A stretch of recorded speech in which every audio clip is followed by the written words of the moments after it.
പ്രിയമുള്ളവരെ, ദശരഥ മഹാരാജാവിന്റെ 4 പുത്രന്മാരും വിവാഹിതരായി 12 വർഷം പിന്നിട്ടിരിക്കുന്നു. എല്ലാവരും ചേർന്ന് സുഖമായി ജീവിച്ചു വരികയാണ്. അങ്ങനെ ഇരിക്കെ ഒരു ദിവസം നാരദ മഹർഷി രാമന്റെ അടുത്തെത്തുന്നു. മഹർഷി രാമനോട് ചോദിക്കുന്നു, അങ്ങ് മനുഷ്യ അവതാരത്തില് ഭൂമിയിൽ വന്നതിന്റെ ഉദ്ദേശം മറന്നുപോയോ? അങ്ങയുടെ അച്ഛൻ അങ്ങയെ യുവരാജാവായി വാഴിക്കാനുള്ള ഒരുക്കങ്ങളൊക്കെ തുടങ്ങുന്നുണ്ട്. ഇപ്പൊ രാജാവൊക്കെ ആയി കഴിഞ്ഞാല് പിന്നെ രാജ്യഭാരം ഉത്തരവാദിത്തങ്ങളൊക്കെ ആയിട്ട് ഇവിടെ ഭൂമിയിൽ അവതരിച്ചതിന്റെ ഉദ്ദേശം മറന്നു പോകുമോ എന്ന് ചോദിക്കുന്നു. ഭൂമിയിൽ അവതരിച്ചതിന്റെ ഉദ്ദേശം നമുക്കറിയാമല്ലോ. ലങ്കാധിപതി രാവണനെ നിഗ്രഹിക്കുക എന്ന മഹാ ദൗത്യവുമായാണ് രാമൻ ഭൂമിയിൽ അവതരിച്ചിട്ടുള്ളത്. ഇത് കേട്ട് രാമൻ പറയുന്നു, ഒരിക്കലുമില്ല, എൻ്റെ മനസ്സിലത് എപ്പോഴും ഉണ്ട്. പക്ഷെ ഞാൻ ഒരു മനുഷ്യനായി ഭൂമിയിൽ പിറന്നു ജീവിക്കുകയല്ലേ. അപ്പോൾ ലോകാനുസാരിയായിട്ട്, അതായത് ലോക മര്യാദകൾക്ക് അനുസൃതമായിട്ട് എല്ലാ കാര്യങ്ങളും ഞാൻ ചെയ്യുന്നുവെന്നേ ഉള്ളൂ. അച്ഛൻ പട്ടാഭിഷേകത്തിനുള്ള ഒരുക്കങ്ങൾ നടത്തിക്കോട്ടെ, എന്നാൽ ഞാൻ ആകില്ല, ഞാൻ വനവാസത്തിന് പോവുക തന്നെ ചെയ്യും എന്ന് പറയുന്നു. ഇത് കേട്ട് നാരദര് മടങ്ങുന്നു. അത് അടുത്ത ദിവസം തന്നെ മഹാരാജാവ് തന്റെ മന്ത്രിയെയും പിന്നെ കുലഗുരു വസിഷ്ഠ മഹർഷിയെയും വിളിച്ചിട്ട് പറയുന്നു, എനിക്ക് പ്രായമേറെയായി, വാർദ്ധക്യത്തിലായി, ഇനിയും രാജ്യഭരണം തുടരാനാവില്ല. അതുകൊണ്ട് എൻ്റെ മൂത്ത പുത്രനായ രാമനെ യുവരാജാവായി വാഴിക്കാനാണ് ഞാൻ തീരുമാനിച്ചിരിക്കുന്നത്. അതുതന്നെയാണ് രാജ്യത്തെ പ്രജകള് മുഴുവൻ പേരും ആഗ്രഹിക്കുന്നത്. അതിന് വേണ്ടുന്ന ഒരുക്കങ്ങളെല്ലാം എത്രയും പെട്ടെന്ന് നടത്തൂ എന്ന് പറയുന്നു. അപ്പോ വസിഷ്ഠ മഹർഷിയും മന്ത്രിയുടെ പേര് സുമന്ത്രർ എന്നാണ് കേട്ടോ. അപ്പൊ മന്ത്രിയും ചേർന്ന് പെട്ടെന്ന് തന്നെ രാജാവിന്റെ ഉത്തരവ് വന്നു കഴിഞ്ഞാൽ പിന്നെ ഒട്ടും താമസമില്ല. വസിഷ്ഠ മഹർഷി പട്ടാഭിഷേകത്തിനോടനുബന്ധിച്ച് പൂജാകർമ്മങ്ങളൊക്കെ ഉണ്ടാകുമല്ലോ. അപ്പൊ അതിന് വേണ്ടുന്ന ഒരുക്കങ്ങളൊക്കെ അദ്ദേഹം ഏറ്റെടുക്കുന്നു. ബാക്കി കൊട്ടാര അലങ്കാരങ്ങളും അതിഥികളെ ക്ഷണിക്കലും സൽക്കാരങ്ങൾക്കും ഒക്കെ വേണ്ടുന്ന എല്ലാ കാര്യങ്ങളും നമ്മുടെ മന്ത്രി സുമന്ത്രരും ചെയ്യുന്നു. പൂജാകർമ്മങ്ങൾക്ക് 7 സമുദ്രങ്ങളിൽ നിന്നുള്ള ജലം സ്വർണ്ണ കുംഭങ്ങളിലാക്കി കൊണ്ടുവരണമെന്നാണ്. പിന്നെ ഒത്തിരി വേറെ കർമ്മത്തിന് വേണ്ടുന്ന സാമഗ്രികളും ഒക്കെ ഒരുക്കേണ്ടതുണ്ട്. അപ്പൊ അതെല്ലാം നമ്മുടെ കുലഗുരുവായ വസിഷ്ഠ മഹർഷി ചെയ്തോളൂ. അങ്ങനെ ഒരുക്കങ്ങളൊക്കെ ഇവിടെ പൊടിപൊടിക്കാൻ തുടങ്ങിയപ്പോ ഇത് ദേവലോകത്തിരുന്ന് ദേവന്മാരിത് കാണുന്നു. അപ്പോൾ അവർക്കും ആശങ്കയായി, ഇതിങ്ങനെ ആയാല് രാമനെ രാജാവായി വാഴിച്ചു കഴിഞ്ഞാല് രാമന് പോയ എന്തിനു വേണ്ടിയാണോ പോയത് ആ ഒരു കാര്യം മറന്നു പോകുമോ? അപ്പൊ ഈ പട്ടാഭിഷേകം എങ്ങനെയും മുടക്കിയാലേ പറ്റുള്ളല്ലോ എന്ന് വിചാരിച്ച് ദേവന്മാരെല്ലാവരും കൂടി ആലോചിച്ച് ഒരു തീരുമാനത്തിലെത്തുന്നു. വാണി ദേവിയുടെ അടുത്തെത്താൻ, അതായത് സരസ്വതി ദേവിയുടെ അടുത്തെത്തി പറയാൻ. അങ്ങനെ സരസ്വതി ദേവിയുടെ വാഗ്ദേവതയുടെ അടുത്തെത്തി കാര്യങ്ങളെല്ലാം വിശദമാക്കിയിട്ട് ദേവന്മാര് പറയുന്നു, പിന്നെ ദശരഥ മഹാരാജാവിന് 3 പത്നിമാരാണെങ്കിലും കൈകേയിയാണ് ഏറ്റവും പ്രിയപ്പെട്ടവള്. അപ്പൊ കൈകേയിക്ക് ഒരു തോഴിയുണ്ട്, മന്ധര എന്നാണ് അവളുടെ പേര്. അപ്പൊ ഈ തോഴിയാണ് കൈകേയിക്കും ഏറ്റവും പ്രിയപ്പെട്ട തോഴി. തോഴി എന്ത് പറഞ്ഞാലും കൈകേയി അതനുസരിക്കും, അങ്ങനെയാണ്. അതുകൊണ്ട് ഈ തോഴി മന്ധരയുടെ നാവിൽ വാഗ്ദേവത ചെന്ന് കുടികൊള്ളണം എന്നാണ് പറയുന്നത്. എന്നിട്ട് വേണ്ടതുപോലെ കാര്യങ്ങൾ പറയണമെന്ന്. ദേവി അത് സമ്മതിക്കുന്നു, വാഗ്ദേവത അത് സമ്മതിക്കുന്നു. അങ്ങനെ തന്നെ മന്ധരയുടെ നാവിൽ വന്ന് ദേവി കുടികൊള്ളുന്നു. അങ്ങനെ സംഭവിച്ചു കഴിഞ്ഞപ്പോ മന്ധര കൈകേയിയെ കാണാനായിട്ട് കൈകേയിയുടെ അറയിലേക്ക് എത്തിയപ്പോൾ മന്ധരയെ കണ്ട ഉടനെ കൈകേയി ചോദിക്കുന്നു, മന്ധരെ, നീ അറിഞ്ഞില്ലേ, നാളെ നമ്മുടെ രാമനെ രാജാവായി വാഴിക്കുകയാണ്, കണ്ടില്ലേ, നീ അലങ്കാരങ്ങളും ഒരുക്കങ്ങളും എല്ലാം കണ്ടില്ലേ എന്ന് ചോദിക്കുന്നു. അപ്പോൾ കൈകേയി പറഞ്ഞു, കണ്ടു, ഞാൻ എല്ലാം കണ്ടു, പക്ഷേ അതുകൊണ്ട് അത് നിനക്ക് ഗുണമാവില്ല എന്ന് പറയും. അതെന്താണ് അങ്ങനെയെന്ന് ചോദിക്കുമ്പോൾ, രാമൻ രാജാവായി കഴിഞ്ഞാൽ രാജമാതാവ് ആരായിരിക്കുമെന്ന് നീ ചിന്തിച്ചിട്ടുണ്ടോ എന്ന് ചോദിക്കും. രാമൻ രാജാവായാലും സ്വാഭാവികമായിട്ട് രാമനെ പ്രസവിച്ച അമ്മ കൗസല്യാണ്. അപ്പോൾ അവളായിരിക്കും രാജമാതാവാവുക. അത് കൈകേയിക്കറിയാം. അതിനെന്താ കുഴപ്പം എന്ന് ചോദിക്കും. അതാണ് കുഴപ്പം. രാമൻ രാജാവും രാജമാതാവ് കൗസല്യയുമായി കഴിഞ്ഞാൽ പിന്നെ നിനക്കിവിടെ അധികം സ്ഥാനമൊന്നും ഉണ്ടാവുകയില്ല. ഒരു പക്ഷേ നിന്നെയും മകനെയും ഇവിടുന്ന് നാട് കടത്താൻ പോലും രാമൻ മടിക്കില്ല എന്ന് പറയും. അവള് കൈകേയി ഒട്ടും സമ്മതിക്കില്ല, ഒരിക്കലും രാമൻ അങ്ങനെ ചെയ്യില്ല. കാരണം 3 അമ്മമാരിൽ വെച്ച് ഏറ്റവും അവന്റെ പ്രിയപ്പെട്ട അമ്മ ഞാനാണ്. അതുപോലെ തന്നെ 4 മക്കളില് എനിക്ക് ഏറ്റവും പ്രിയപ്പെട്ട മകനും രാമൻ തന്നെയാണ്. അവന് എന്ത് വിശിഷ്ട വസ്തുക്കൾ കിട്ടിയാലും ആദ്യം അത് എനിക്ക് തന്നതിന് ശേഷം മാത്രമേ അവൻ മറ്റുള്ളവർക്ക് കൊടുക്കുകയുള്ളൂ. അതുകൊണ്ട് രാമൻ ഒരിക്കലും അങ്ങനെ ചെയ്യുകയില്ലെന്ന് പറയുന്നുവെങ്കിലും നമ്മുടെ മന്ധര വിടുന്നില്ല. മന്ധര പറഞ്ഞു, അതൊക്കെ ഇപ്പോഴുള്ള കാര്യമല്ലേ, രാജാവായി കഴിഞ്ഞാൽ രാമന്റെ മട്ടും ഭാവവും ഒക്കെ മാറും, നീയും നിന്റെ മകനും പുറത്താക്കപ്പെടും. അതുകൊണ്ട് നീ എങ്ങനെയെങ്കിലും നീ രാജാവിന്റെ പ്രിയപത്നിയല്ലേ, രാജാവിനെ സ്വാധീനിച്ച് ഈ പട്ടാഭിഷേകം മുടക്കുക തന്നെ വേണം എന്ന് പറയും. അപ്പോ കൈകേയി അത് വിശ്വസിക്കും. അത് ഒരു മനുഷ്യ സഹജമായ ഒരു സ്വഭാവമാണ്. ആരെങ്കിലും എന്തെങ്കിലും നല്ല കാര്യം പറഞ്ഞാൽ നമ്മൾ ഒരുപക്ഷെ അത് ചിലപ്പോൾ എടുത്തെന്ന് വരില്ല. പക്ഷെ എന്തെങ്കിലും ഇതുപോലെയുള്ള ചീത്ത കാര്യങ്ങളെന്ന് പറയുമ്പോൾ പെട്ടെന്ന് നമ്മുടെ മനസ്സിലത് കയറുമല്ലോ. ഇവിടെ കൈകേയിക്കും അത് തന്നെ സംഭവിച്ചു. കൈകേയി ഇവളെ അനുസരിക്കാവുന്ന ഏറ്റവും എന്ത് ചെയ്യണമെന്ന് ചോദിക്കുമ്പോൾ ചെയ്യേണ്ട കാര്യങ്ങളെല്ലാം ഈ മന്ധര ഇവൾക്ക് ഉപദേശിച്ചു കൊടുക്കുന്നു. അതായത് നീ ആഭരണങ്ങള് പട്ടുവസ്ത്രങ്ങളൊക്കെ ഉപേക്ഷിച്ച് സാധാരണ വസ്ത്രങ്ങൾ ധരിച്ച് നിന്റെ വിശേഷ ആഭരണങ്ങളൊക്കെ ഊരി മാറ്റിയിട്ട് നീ ക്രോധാലയം പ്രവേശിക്കണമെന്നാണ് പറഞ്ഞു കൊടുക്കുന്നത്. ക്രോധാലയം എന്ന് പറയുമ്പോൾ അത് വലിയൊരു രാജകൊട്ടാരമല്ലേ. അപ്പൊ അവിടെ ഇങ്ങനെ വഴക്കിട്ടിരിക്കുമ്പോഴൊക്കെ മാറിയിരിക്കാൻ, അല്ല പരിഭവിച്ചിരിക്കുമ്പോൾ മാറിയിരിക്കാനുള്ള പ്രത്യേക അറയായിരിക്കും അത് ക്രോധാലയം. അങ്ങനെ നീ അവിടെ പ്രവേശിച്ച് അവിടെ കിടന്ന് കരയുക. അപ്പോൾ രാജാവ് അടുത്തെത്തും. അപ്പൊ നീ ഈ കാര്യങ്ങൾ പറയുക എന്ന് പറയും. അപ്പോൾ എന്ത് കാര്യമാണ് പറയേണ്ടതെന്ന് കൂടി മന്ധര പറഞ്ഞു കൊടുക്കുന്നുണ്ട്. അതായത് പണ്ട് ദേവാസുര യുദ്ധം നടക്കുന്ന കാലത്ത് ദേവേന്ദ്രൻ ദശരഥ മഹാരാജാവിന്റെ സഹായം അഭ്യർത്ഥിച്ചിരുന്നു അസുരന്മാരോട് യുദ്ധം ചെയ്ത് ജയിക്കുന്നതിനായി. ദേവേന്ദ്രൻ ദശരഥ മഹാരാജാവ് ദേവേന്ദ്രന്റെ ക്ഷണം സ്വീകരിച്ച് പോവുകയും അന്ന് കൈകേയിയെയും കൂടെ, പ്രിയപത്നിയല്ലേ, കൂടെ കൊണ്ടുപോയിട്ടുണ്ടായിരുന്നു. അങ്ങനെ യുദ്ധം നടക്കുന്ന സമയത്ത് രാജാവിന്റെ രഥത്തിന്റെ ഒരു അച്ചാണി ഒടിഞ്ഞു പോയി എന്നാണ്. അച്ചാണി ഒടിഞ്ഞു പോയാൽ രഥം മറിയും, രഥം മറിഞ്ഞാൽ രാജാവ് താഴെ വീഴും, യുദ്ധത്തില് വേണ്ട വിധത്തിൽ ചെയ്യാൻ കഴിയാതെ യുദ്ധം പരാജയപ്പെടും അല്ലെ.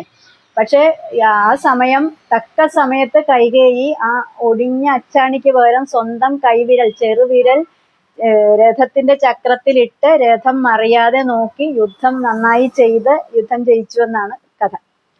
അപ്പൊ അങ്ങനെ സംഭവിച്ചപ്പോ തന്റെ ഒരു ഏറ്റവും വലിയ പ്രതിസന്ധി ഘട്ടത്തിൽ താങ്ങി നിർത്തിയ, സഹായിച്ച ആളാണ് പ്രിയപത്നി കൈകേയി എന്നുള്ളത് കൊണ്ട് സന്തോഷത്താൽ അന്ന് ദശരഥ മഹാരാജാവ് കൈകേയിയോട് പറഞ്ഞു, പ്രിയേ, നിനക്ക് എന്ത് വേണമെങ്കിലും 2 വരം ഞാൻ നിനക്ക് തരാം, അതെന്താണെങ്കിലും നീ ചോദിക്കൂ, അത് ഞാൻ ഇപ്പൊ തന്നിരിക്കുമെന്ന് പറയും. അന്നപ്പൊ കൈകേയി പറഞ്ഞു, എനിക്കിപ്പോ വരമൊന്നും വേണ്ട, എന്തെങ്കിലും അത് ആവശ്യം വന്നാൽ ഞാൻ ചോദിച്ചു കൊള്ളാമെന്നും പറഞ്ഞിട്ടുണ്ടായിരുന്നു. പക്ഷെ ഈ കഥയൊക്കെ കൈകേയി മറന്നു പോയിരുന്നു. മന്ധര കൃത്യമായി അത് ഓർമ്മപ്പെടുത്തി കൊടുത്തു. അപ്പോൾ ഇത് തന്നെ അവസരം എന്ന് പറഞ്ഞു കൊടുത്ത് കൈകേയി അതനുസരിക്കുന്നു. ഇവള് പറഞ്ഞതുപോലെ ക്രോധാലയം പ്രവേശിച്ച് നിലത്ത് ആഭരണങ്ങളൊക്കെ അഴിച്ചു മാറ്റി നിലത്ത് വീണ്, മുടിയൊക്കെ അഴിച്ച് നിലത്ത് വീണ് കിടന്ന് കരയുകയാണ്. അപ്പോൾ വൈകിട്ടായി. രാജാവ് പള്ളിയുറക്കത്തിനായി പള്ളിയറയിൽ എത്തുമ്പോൾ പ്രിയപത്നിയെ കാണുന്നില്ല. അപ്പൊ പുറത്തുള്ളവരോട് ചോദിച്ചു, രാജ്ഞി എവിടെ, നിങ്ങളുടെ രാജ്ഞി എവിടെ, കാണുന്നില്ലല്ലോ എന്ന് ചോദിക്കുമ്പോൾ അവര് പറയുന്നു രാജ്ഞി ക്രോധാലയത്തിലാണെന്ന്. അത് കേട്ടപ്പോഴേ രാജാവ് വിഷമിച്ചു. ക്രോധാലയത്തിലോ? അയ്യോ, അവൾക്ക് എന്താണ് വിഷമം? ഉടനെ തന്നെ രാജാവ് ക്രോധാലയത്തിലെത്തുമ്പോൾ ഇവള് നിലത്ത് കിടന്ന്, കൈകേയി നിലത്ത് കിടന്ന് ഉരുണ്ട് കരയുകയാണ്. കാര്യം എന്തെന്ന് ചോദിച്ചു. എന്താണ് പ്രിയേ, നിനക്ക് എന്ത് പറ്റി? എന്താണ് നിന്റെ സങ്കടം? എന്താണ്, നിന്നെ ആരാണ് വിഷമിപ്പിച്ചത്? നീ പറയൂ, ആരാണെന്ന് പറയൂ, ആരായിരുന്നാലും അവരെ ഞാൻ വധിക്കണോ അല്ലെങ്കിൽ നാട് കടത്തണോ, എന്ത് വേണം എന്നൊക്കെ ചോദിച്ച് രാജാവ് ഇവളെ ആശ്വസിപ്പിക്കുമ്പോൾ മന്ധര ഉപദേശിച്ചു കൊടുത്ത കാര്യം കൈകേയി രാജാവിനോട് ഈ 2 ദേവാസുര യുദ്ധത്തെ പറ്റിയും കൊടുത്ത 2 വരത്തെ പറ്റിയും ഒക്കെ പറയുകയാണ്. അപ്പൊ രാജാവ് പറയും, ഇത്രയുള്ള കാര്യം, ആ 2 വരം അത് എപ്പോ വേണമെങ്കിലും നിനക്ക് ഞാൻ തരും, ഞാൻ വാക്ക് മാറ്റുന്ന ആളല്ല, ഇപ്പൊ തന്നെ ചോദിക്കൂ, എന്താണ്, അത് ഞാൻ സാധിച്ചു തരുമെന്ന് പറയും. ഉടനെ ഇവിടെ 2 ആവശ്യവും പറയുകയാണ്. അത് മന്ധര ഉപദേശിച്ചു കൊടുത്തതാണ്, ഈ ആവശ്യങ്ങൾ ചോദിക്കണമെന്ന്. അതായത് രാമനെ രാജാവാക്കരുത്, പകരം കൈകേയിയുടെ പുത്രൻ ഭരതനെ രാജാവാക്കണം. ഇതാണ് 1ാമത്തെ ആവശ്യം. ഒന്നാമത്തെ വരമായി ചോദിക്കുന്നത്. രണ്ടാമത്തത് രാമനെ 14 വർഷത്തേക്ക് വനവാസത്തിന് പറഞ്ഞയക്കണം. ഈ 2 ആവശ്യങ്ങളുമാണ് കൈകേയി ദശരഥ മഹാരാജാവിനോട് ചോദിച്ചത്. ഇത് കേട്ട ഉടനെ രാജാവ് അമ്പരന്നു. രാജാവ് ചോദിച്ചു, പ്രിയേ, നീ എന്താണ് ഫലിതം പറയുകയാണോ എന്ന് ചോദിച്ചു. അല്ല പ്രഭു, ഞാൻ ഫലിതമല്ല, ഞാൻ പറയുന്നത് സത്യമാണ്. ഈ 2 ആവശ്യങ്ങൾ മാത്രമാണ് എനിക്ക് അങ്ങ് സാധിച്ചു തരേണ്ടത്. അങ്ങ് വാക്ക് പാലിക്കുന്ന ആളല്ലേ. രാജാവ് വളരെ വിഷമിച്ച് കരയാൻ തുടങ്ങി. ശരി, നിന്റെ ആദ്യ ആഗ്രഹം ഞാൻ സാധിക്കാം. നിന്റെ മകൻ ഭരതനെ തന്നെ രാജാവാക്കാം. എന്നാൽ രാമനെ വനവാസത്തിന് അയക്കാൻ മാത്രം നീ പറയരുത്. അതെനിക്ക് സാധിക്കില്ല, എനിക്ക് സഹിക്കില്ല. എനിക്ക് എൻ്റെ പ്രിയപുത്രനെ കാണാതെ ജീവിക്കാൻ കഴിയില്ല. മറ്റെന്തെങ്കിലും ചോദിക്കൂ എന്ന് വിലപിക്കുന്നു ദശരഥ മഹാരാജാവ്. കൈകേയി വിടില്ല. കൈകേയി സമ്മതിക്കില്ല. ഒടുവില് നിസ്സഹായതയോടെ വിഷമിച്ച രാജാവ് കുഴഞ്ഞു വീഴുന്നു. അപ്പൊ ഈ കുഴഞ്ഞു വീണ വിവരം രാമൻ അറിയുന്നു. രാമൻ ആ സമയത്ത് സ്വന്തം അമ്മ കൗസല്യയുടെ മുറിയിലായിരുന്നു. അമ്മയോട് പട്ടാഭിഷേകത്തിനുള്ള അനുവാദവും ആശീർവാദങ്ങളൊക്കെ മേടിക്കാനായി ചെന്നതാണ് അവിടെ. വിവരം അറിയുമ്പോൾ തന്നെ കൗസല്യക്ക് അന്നേരമേ ഒരു ആശങ്ക തോന്നുന്നുണ്ട്. കാരണം രാജാവിന്റെ പത്നിമാരിൽ ഏറ്റവും പ്രിയ പത്നി കൈകേയിയാണ്.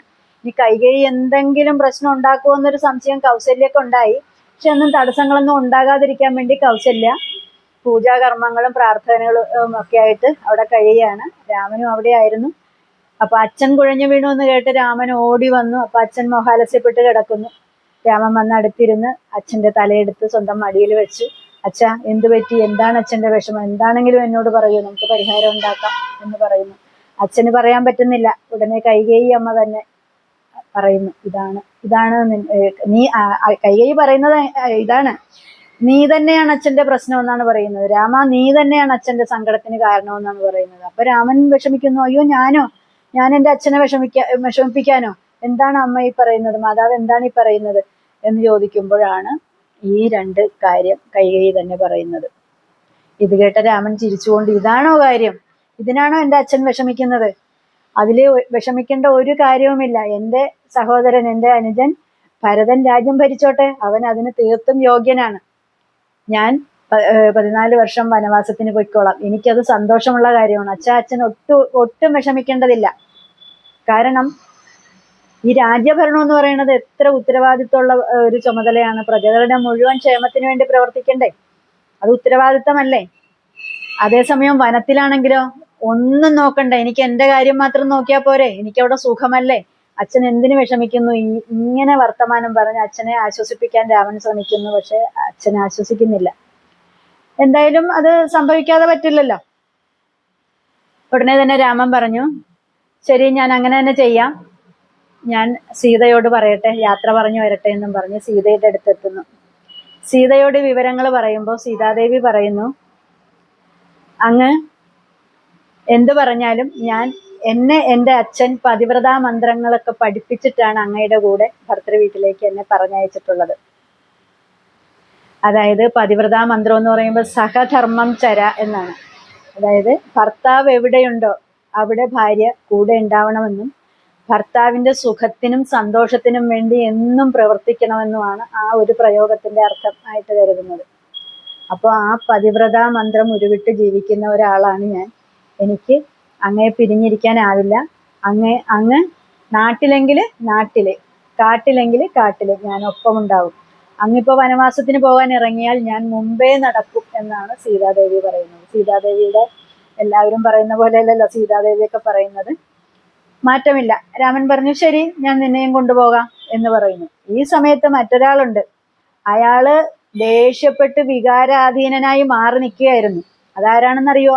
നമ്മുടെ ലക്ഷ്മണൻ മഹാരാജാവിന്റെ വർത്തമാനമല്ല, മഹാരാജാവിന്റെ തീരുമാനം അറിഞ്ഞ് ജ്യേഷ്ഠനെ വനവാസത്തിന് അയക്കണം എന്നൊക്കെ പറയുന്നത് കേട്ടപ്പോ തന്നെ ദേഷ്യം പൂണ്ട് അച്ഛനെ പിടിച്ചു കെട്ടി, ഞാൻ എൻ്റെ ജ്യേഷ്ഠൻ രാമനെ രാജാവായി വാഴിക്കും, അച്ഛൻ സ്ത്രീഹിതം അനുസരിച്ച് ജീവിക്കുന്ന ആളാണ്, അതായത് പെണ്ണുങ്ങൾ പറയുന്ന ഇത് കേൾക്കുന്ന ആളാണെന്നുള്ള മട്ടിലൊക്കെ കുറെ വികാരാധീനനായൊക്കെ സംസാരിച്ച് അങ്ങനെ മാറി നിൽക്കുകയായിരുന്നു ലക്ഷ്മണൻ. അപ്പോഴാണ് സീതാദേവിയെയും കൊണ്ടുപോകാമെന്ന് പറഞ്ഞിട്ട് ലക്ഷ്മണൻ സീതാദേവിയെയും കൂട്ടി വരുന്നത്. ഉടനെ ലക്ഷ്മണൻ പറയുന്നു, ഞാനും വരും. എന്റെ ജ്യേഷ്ഠൻ എവിടെയാണോ അവിടെ ഞാനും വരും. നമ്മൾ ആദ്യമേ കേട്ടിട്ടില്ലേ, രാമൻ എവിടെയുണ്ടോ അവിടെ ലക്ഷ്മണനും ഉണ്ടാവും. അപ്പൊ ഞാൻ വരും. അഥവാ എന്നെ കൊണ്ടുപോകുന്നില്ലെങ്കിൽ ഞാൻ ഈ ക്ഷണം എന്റെ ജീവൻ ഒടുക്കും എന്ന് ഭീഷണി. ഉടനെ രാമൻ പറയുന്നു, ശരി, നിന്നെയും കൊണ്ടുപോവാം, നമുക്ക് 3 ആൾക്കും കൂടി വനവാസത്തിന് പോകാമെന്ന് പറയുന്നു. ഇത് കേട്ട ഉടനെ കൈകേയി പോയി 3 പേർക്കുമുള്ള മരവുരികളുമായിട്ട് വരുന്നു. മരത്തോല് കൊണ്ടുള്ള വസ്ത്രങ്ങൾ. ഇവര് കാട്ടിലേക്കല്ലേ പോകുന്നത്, അപ്പൊ വേഷഭൂഷാദികളൊന്നും വേണ്ടല്ലോ. അപ്പൊ അതൊക്കെ മാറ്റി മരവുരി ധരിച്ചു പോകണമെന്നും പറഞ്ഞിട്ട് കൈകേയി കൊണ്ടുവരുന്നു. ഇത് കണ്ട വസിഷ്ഠ മഹർഷിക്ക് അങ്ങേയറ്റം ദേഷ്യം വരുന്നു. അദ്ദേഹം കൈകേയിയെ ശാസിക്കുന്നുണ്ട്. കാരണം രാമനും ലക്ഷ്മണനും അവരെ മരവുരി ധരിച്ചോട്ടെ, പക്ഷേ സീത അവള് സുമംഗലിയാണ്, ഭർത്തൃമതിയാണ്. അവളെപ്പോഴും ഭർത്താവിന്റെ കൂടെ ഭർത്താവിനെ സന്തോഷിപ്പിച്ചിരിക്കേണ്ട അവളാണ്. അവള് മരവുരി ധരിക്കേണ്ട ആവശ്യമില്ല. അവള് പട്ടുവസ്ത്രങ്ങളും ആഭരണങ്ങളും സർവ്വ ആഭരണ വിഭൂഷിതയായി തന്നെ അവള് ഭർത്താവിന്റെ കൂടെ വനത്തിലാണെങ്കിലും എവിടെയാണെങ്കിലും പൊക്കോട്ടെ, അവളെ മരവുരി ധരിപ്പിക്കാൻ നോക്കണ്ട എന്ന് വസിഷ്ഠ മഹർഷി കൈകേയിയെ ശാസിക്കുന്നു. കൈകേയി പിന്നെ അതിനെ എതിർക്കുന്നില്ല. സീത ഈ വേഷത്തിലും മറ്റവര് 2 പേരും രാമനും ലക്ഷ്മണനും മരവുരിയും ഒക്കെ ധരിച്ച് വനത്തിലേക്ക് പുറപ്പെട്ടു. എല്ലാവരുടെയും എല്ലാവരുടെയും ആശീർവാദത്തോടുകൂടി പുറപ്പെട്ടു. സ്വയം ആശീർവാദം വാങ്ങി പുറപ്പെട്ടു. ഇത് കഴിഞ്ഞപ്പോൾ രാജാവ് കൂടുതൽ അവശനായി. അദ്ദേഹം പറയുന്നു, എന്നെ കൗസല്യയുടെ അറയിൽ എത്തിക്കൂ എന്ന് പറയുന്നു. കുഴഞ്ഞു വീണിരിക്കുകയല്ലേ, രാമന്റെ മാതാവിന്റെ അടുത്ത് എത്തിക്കാൻ പറയുന്നു. അങ്ങനെ മറ്റുള്ളവർ ചേർന്ന് കൗസല്യയുടെ അറയിൽ എത്തിക്കുന്നു. കൗസല്യയോട് ക്ഷമ പറയുകയും സങ്കടം പറയുകയും ഒക്കെ പറയുന്നു. അപ്പോൾ കൗസല്യ കുറ്റപ്പെടുത്തുന്നില്ലെങ്കിലും കൗസല്യ ഇങ്ങനെ പറയുന്നുണ്ടോ, അങ്ങ് തന്നെ വരുത്തി വെച്ചതല്ലേ ഇതെല്ലാം, ഇനി അനുഭവിക്കാതെ എന്ത് ചെയ്യും എന്ന് മാത്രം കൗസല്യ പറയുന്നു. അപ്പോ ദശരഥ മഹാരാജാവ് കൗസല്യോട് പറയുന്നു, എനിക്ക് പണ്ടൊരു ശാപം കിട്ടിയിട്ടുണ്ട്, അതായത് ഞാൻ പുത്ര ദുഃഖത്താൽ മരിക്കുമെന്ന്. അതിപ്പോഴാ സംഭവിച്ചിരിക്കുന്നു. എനിക്കിനി ജീവിക്കണ്ട, എനിക്ക് ഈ ദുഃഖത്തിൽ നിന്ന് എനിക്കൊരു മോചനം ഇല്ല, ഞാൻ ഈ ദുഃഖം പേറി തന്നെ നീറി മരിക്കും എന്ന് പറയുന്നു. അതുപോലെ തന്നെയാണ് ഈ പുത്ര ദുഃഖത്താൽ നീറി തന്നെ മഹാരാജാവ് ദശരഥൻ മരിക്കുന്നു. അങ്ങനെ മറ്റൊരു 3 പേര് രാമലക്ഷ്മണന്മാരും സീതാദേവിയും വനവാസത്തിനായി പുറപ്പെട്ടിരിക്കുകയാണ്. ഇനി അവരവിടെ ചെന്ന് കഴിഞ്ഞിട്ടുണ്ടാകുന്ന സംഭവങ്ങളൊക്കെയാണ്. അത് നമുക്കിനി അടുത്ത ഭാഗത്തിൽ കേൾക്കാം. നന്ദി, നമസ്കാരം.